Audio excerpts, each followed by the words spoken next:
पाठशाला के बच्चों को कैसे पढ़ाना चाहिए और जब बच्चे आते नहीं हैं तो उनके लिए ऐसा क्या प्रलोभन है कि वो कुछ भी हो हर समय शाम को रविवार को पूजा के लिए आए और हम सभी टीचरों के लिए यही आप उद्बोधन दीजिए।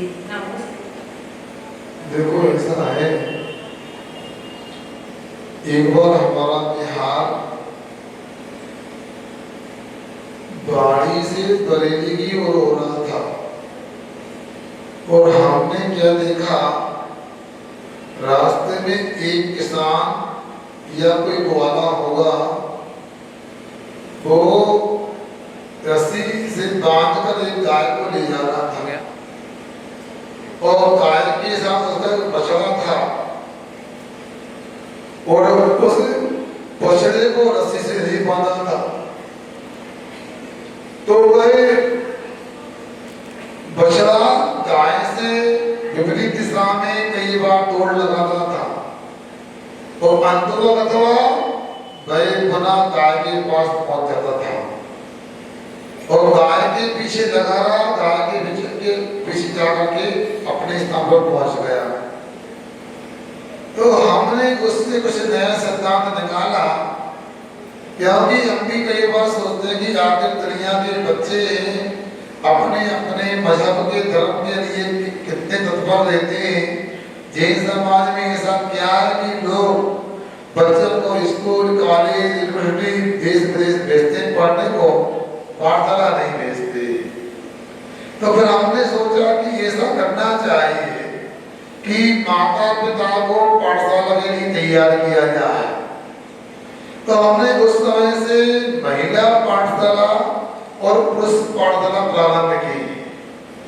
उसका लाभ ये मिला, पाठशाला आने से महिलाएं और पुरुषों को ये ज्ञात हो गया कि जनवाणी का क्या मूल्य है और जनवाणी पढ़ना सुनना क्यों आवश्यक है। और गुना आदि में देखा 80-80 वर्ष के लोग वह पाठशाला पढ़ने वैसे ही आते थे, बस्ता टांग के जब बच्चे आते हैं उनको कोई याद करने को गृहकारी देते थे, अपनी दुकान पे डब्बा पे पुस्तक रख ली, वे याद कर रहे हैं। काव्य सुपर्शनाथ जी सातिया का चिन्ह 8वें चंद्र प्रभोधि चंद्रमा का चिन्ह ऐसे याद करते थे और उसका लाभ ये मिला, उनके कारण उनके बच्चे भी पाठशाला आने लगे। तो आप लोग ऐसा प्रयास करो।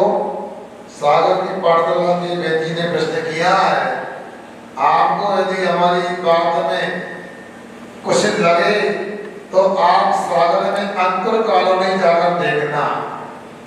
अंकुर कॉलोनी में हमारा 3 या 4 दिन रुकना हुआ था।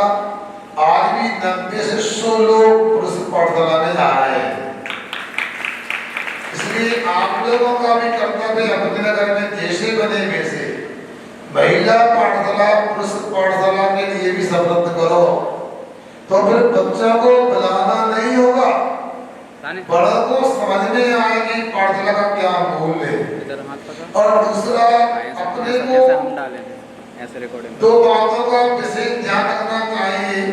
सुबह भी मैंने कुछ कहने का प्रयास किया, विषय निकल गया मेरे दिमाग से कि किसी भी संस्था को चलाना हो, लंबे समय तक चलाना हो तो 2 बातों का हमेशा पालन करना चाहिए।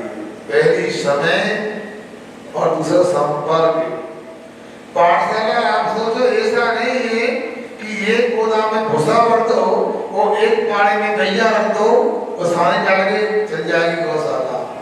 गौशाला भी चलाना कठिन होता है, मगर एक पाठशाला है आपके लिए 3 महीने में, 6 महीने में लगातार घर घर दरवाजे पर जाकर संपर्क करना चाहिए। और माता पिता को ऐसा नहीं लगे ये जो शिक्षक आए दूसरे पढ़ाए, उनको लगना चाहिए तो हमारे घर के सदस्य जैसे हैं। और से कुछ ऐसी मीठी मीठी बात करो, चाची जजनेंद्र आपको बुलाते नहीं, हमारा कभी क्या हो रहा है, सावर का नाश्ता बन गया, आपने सावर में नहीं बुलाया, बेटा कर लो। नहीं तो अपने घर ही कभी भी कर लेंगे, हम तो इसलिए आए महाराज जी के पास गए थे और आपको आशीर्वाद दिया, कहा उनके तो अच्छे बच्चे संस्कारवान है, वो आ रहे कि नहीं आ रहे? हम तो महाराज से बोल दिए हाँ हाँ हाँ, मगर दो बार आपको से अच्छा लगता ही है, असत बोलना। आपसे निवेदन है, अपने बच्चे बहुत ही संस्कारवान है और बुद्धिमान भी है, वो यदि 1000 लगातार प्रार्थना पढ़ लेंगे तो अपने नगर में उनसे अच्छा कोई बच्चा नहीं होगा।